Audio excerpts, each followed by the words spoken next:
Hey everyone, welcome back. We're going to make a difference with this channel. We're not just going to provide you with entertainment, but today we're doing something a little different. And yes, instead of jumping around between a million topics, we're going deep, like really deep, into just two ideas from the psychology of money. And I promise you, by the end of this video, you're going to look at every single person around you differently. You'll understand why your penny pinching friend acts that way, why some people take crazy risks, and why success stories aren't quite what they seem. Ready? Let's dive in. Okay, first up, no one's crazy. Now, I know what you're thinking. Wait. What about my cousin who spent his entire paycheck on lottery tickets? Or what about that person who refuses to spend a single dollar on anything fun? Hold up. Before we call anyone crazy, let me tell you a story. The Great Depression kids versus the tech boom kids. Picture this. It's 1932. Lil Tommy is 8 years old, and he watches his dad lose his job. The family has to move in with grandparents. Dinner becomes a luxury, not a given. Tommy sees his mom crying over bills, sees people in bread lines, sees the fear in adults' eyes when they talk about money. What lesson is 8-year-old Tommy learning? Money disappears. Jobs vanish overnight. The world is scary and unpredictable. Save every penny because you never know when everything could collapse. Now, fast forward to 1995. Little Sarah is 8 years old. The economy is booming. Everyone's getting rich off tech stocks. Her parents are constantly talking about their 401k going up. Sarah learns that money grows, that taking risks pays off, that the future is bright and full of opportunities. Now it's 2024. Tommy is 100 years old. Okay, maybe his son, Tommy Jr., who learned the same lessons. He's got $1 million in the bank, but still reuses tea bags and drives a car from 1998. Sarah, meanwhile, is putting everything in crypto and starting her fifth business venture. Who's crazy? Neither. They're both responding perfectly logically to the world they learned about as kids. Tommy learned that safety is everything. Sarah learned that risk brings rewards. Here's how I like to think about it. Everyone carries around their own personal experience museum in their head. And here's the thing about museums. They're all different. Your museum has exhibits of every financial lesson you've ever learned. The time dad lost his job exhibit. The time mom splurged on vacation and we had the best week ever exhibit. The time grandma told me money doesn't buy happiness display. When you make money decisions, you're not just thinking about the present moment. You're walking through your personal museum, looking at all these past experiences, and they're all shouting advice at you. Be careful, shouts the exhibit about that time your family struggled. Live a little, calls out the display about that amazing trip. Rich people are jerks, whispers the corner dedicated to that mean, wealthy kid from school. Let's get real with an example everyone can relate to. The daily coffee debate. Meet Alex. Alex spends $5 every single day on fancy coffee. That's $1,800 a year. Financial advisors everywhere are having heart attacks. That's crazy, they say. Invest that money instead. But here's Alex's museum. Alex grew up with parents who worked constantly, never took breaks, never enjoyed little pleasures. Alex learned that life is short and small joys matter. Plus, Alex is actually really lonely, and that coffee shop is where they feel connected to people. The barista knows their name, they chat with regulars, it's their daily dose of human connection. Is Alex crazy for spending $1,800 a year on coffee? Or is Alex paying $1,800 a year for happiness, routine, and social connection? When you put it that way, it doesn't sound so crazy anymore, does it? Now let's flip it. Meet Jordan. Jordan makes good money but lives like they're broke.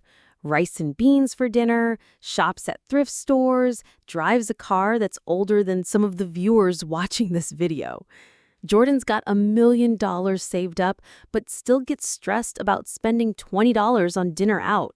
People think Jordan's crazy. Live a little, you can't take it with you. But Jordan's museum tells a different story. Jordan's parents went bankrupt when Jordan was a teenager. They lost their house, had to move 3 times. Jordan changed schools and lost all their friends. Jordan learned that no amount of money is ever really safe. To Jordan, that $1 million isn't wealth, it's armor. It's protection against ever feeling that helpless again. Is Jordan crazy? Or is Jordan doing exactly what makes sense based on what they learned about how cruel the world can be? One more. Meet Casey. Casey makes decent money, but spends it all on looking successful. Designer clothes, fancy car, always picking up the check at dinner. Casey's broke, but looks rich. Huh, crazy, right? Well, maybe not. Casey grew up being made fun of for having off-brand shoes and thrift store clothes.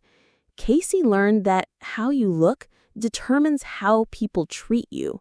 In Casey's world, spending money on appearance isn't vanity, it's survival. Every single financial decision you think is obviously wrong makes perfect sense when you understand someone's personal museum.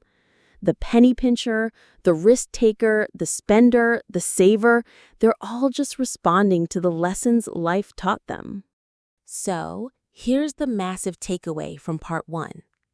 Stop judging other people's money choices and start understanding them. Because once you understand them, you can start understanding yourself. What's in your personal museum? What money lessons did you learn as a kid? Are they still serving you today, or are they holding you back? Maybe you learned that money is the root of all evil, so you self-sabotage every time you start doing well.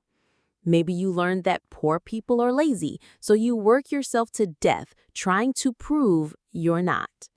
Maybe you learned that taking risks is stupid, so you miss out on opportunities. The point isn't to change who you are overnight. It's to recognize that your money behavior isn't random. It's a response to your history. And once you see that, you can decide if you want to keep responding the same way or maybe try something new. All right, now we're moving into territory that's going to make some people uncomfortable. Luck and risk. And I'm warning you right now, this chapter might bruise some egos, including maybe your own. Because we're about to talk about how much of success is actually out of our control. Buckle up. Let me tell you about 2 guys named Bill. Both incredibly smart, both Harvard dropouts, both started tech companies in their garages. Bill number 1, Bill Gates. Dropped out of Harvard, started Microsoft, became one of the richest people on earth. We all know the story. Genius, right? Visionary. Absolutely deserved his success. Bill number 2, Bill Joy. Ever heard of him? Probably not. Also brilliant, also started a tech company, also worked incredibly hard. But his company never became Microsoft. Here's the thing that'll blow your mind. The difference between these 2 Bills might have come down to Bill Gates' mom sitting on a charity board with the mother of an IBM executive. That connection helped Microsoft get its first big break with IBM. One phone call, one relationship, one stroke of luck that Bill Joy didn't have. Now, does this mean Bill Gates didn't work hard? Of course not. He's brilliant and worked his butt off. But it means that hard work plus a lucky break created a very different outcome than hard work without that break. Here's something that'll mess with your head. When you were born, might be more important to your financial success than how smart you are. If you were born in 1950, you hit the job market in 1972, right when the economy was starting an amazing 30-year run. You bought your first house when prices were low. You invested when the stock market was about to explode upwards. Just by existing at the right time, you probably did pretty well. If you were born in 1970, you graduated college right around 2008, when the economy completely collapsed.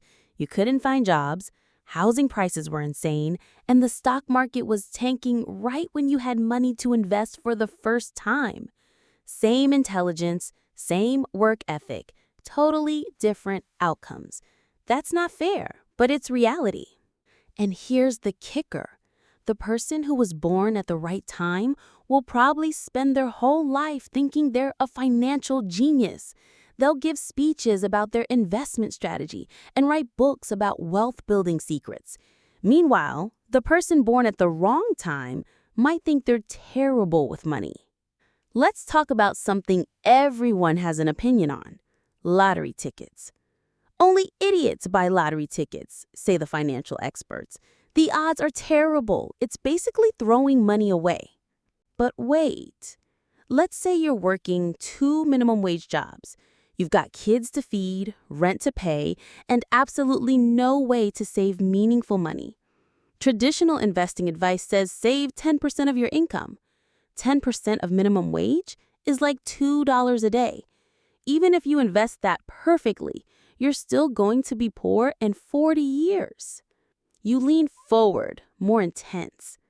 But that $2 lottery ticket has a 0.00001% chance of completely changing your life. For someone with no other path to wealth, is buying hope really that irrational? Now, I'm not saying lottery tickets are a good investment. They're not. But they're not crazy when you understand someone's alternatives. Sometimes a tiny chance at a huge win makes more sense than a guaranteed path to staying exactly where you are. Let's talk about startups for a second. Every year, thousands of smart, hardworking people start new businesses. They've got great ideas, solid business plans, work 80-hour weeks. 90% of them fail completely. Not because the founders were lazy or stupid, but because timing was wrong, or the market shifted, or a competitor got there first, or a million other things that were mostly out of their control. But that 10% that succeeds, some of them become massive success stories. And here's what happens next. The successful entrepreneurs write books, give TED Talks, teach courses about their proven methods for success. But here's the secret they don't mention. They probably don't know exactly why they succeeded when their equally smart, equally hardworking competitors failed. Maybe their product launched right when people were ready for it. Maybe a key hire happened to know the perfect investor. Maybe a competitor made a critical mistake at exactly the right moment. Luck doesn't mean they didn't work hard. It just means hard work alone wasn't enough to guarantee success. Now, let's flip this and talk about risk. Everyone understands obvious risks. If you bet everything on red at the casino, you might lose it all. Duh. But there's a sneaky type of risk that almost everyone ignores: the risk of doing nothing. Meet Sam. Sam is terrified of the stock market because it goes up and down. Too risky, Sam says, and keeps all their money in a savings account earning 0.5% interest while inflation is running at 3%. Sam thinks they're being safe, but they're actually getting poorer every year. Their money is losing purchasing power. That's risk too. It's just quiet, invisible risk instead of obvious, dramatic risk. The person who's afraid of stock market volatility might lose money to inflation. The person who is afraid of starting a business might lose decades to a job they hate. Sometimes the biggest risk is not taking any risk at all. Here's where luck and risk get really personal. We're constantly comparing ourselves to others, but we're comparing our behind the scenes to their highlight reel. You see your friend who got lucky with Bitcoin and made a fortune. What you don't see is the 20 other risky investments they made that went to zero. You see your coworker who got promoted while you didn't. What you don't see is that their dad happens to golf with the CEO. Social media makes this worse. Everyone posts their wins, nobody posts their losses. So we walk around thinking everyone else is killing it while we're struggling, not realizing that everyone else is also struggling. They're just not posting about it. Here's a wild thought. What if instead of comparing our worst moments to other people's best moments, we just stopped comparing altogether? Let me tell you about the most dangerous thing that can happen to your money: thinking you're a genius. Picture this. You buy some stock, maybe it's Apple or Netflix or whatever. 6 months later, it's doubled. You're feeling pretty smart, right? I've got a gift for this, you think. I can read the market. But what if that stock doubled because of something you had no idea about? Maybe Apple was about to announce a revolutionary product. But here's what happens next. You start taking bigger risks because you think you figured out some secret formula.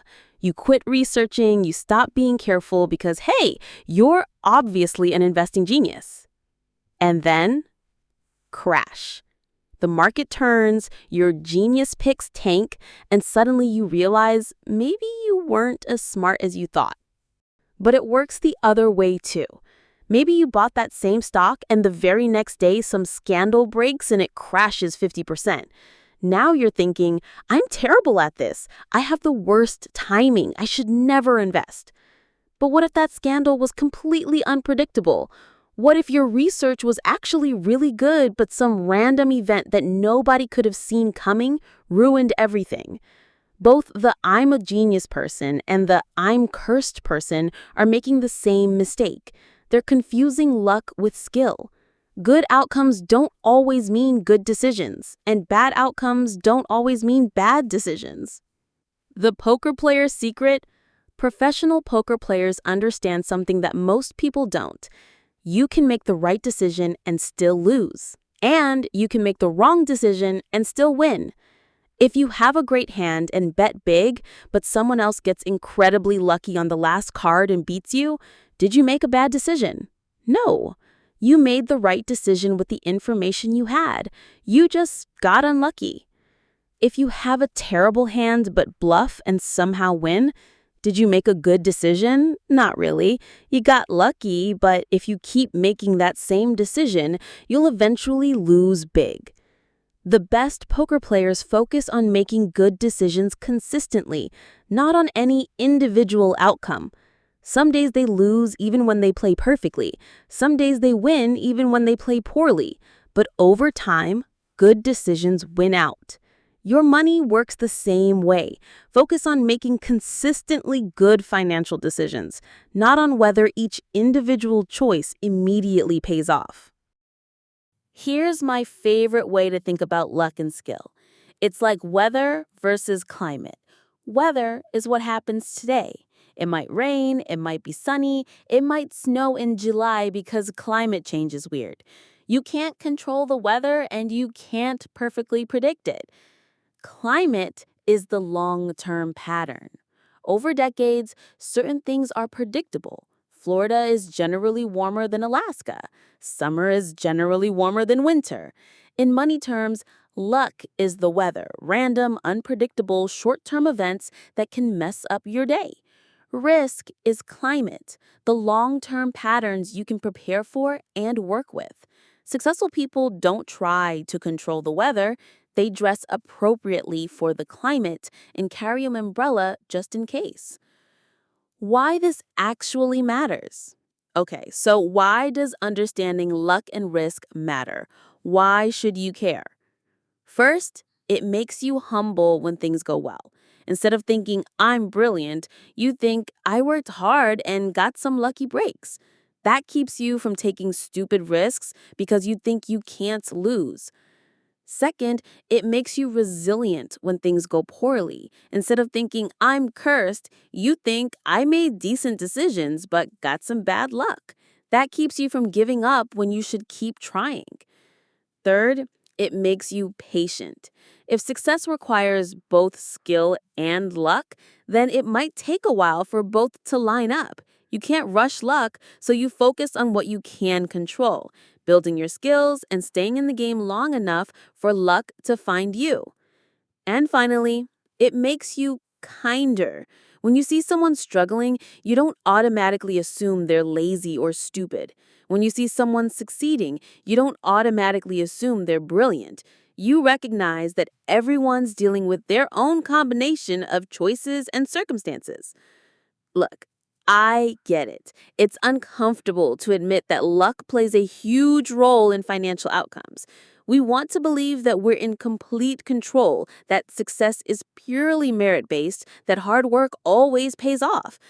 But here's the beautiful thing about accepting luck and risk: it doesn't make you powerless. It actually makes you more powerful. Because when you stop wasting energy on things you can't control, you can focus all that energy on things you can.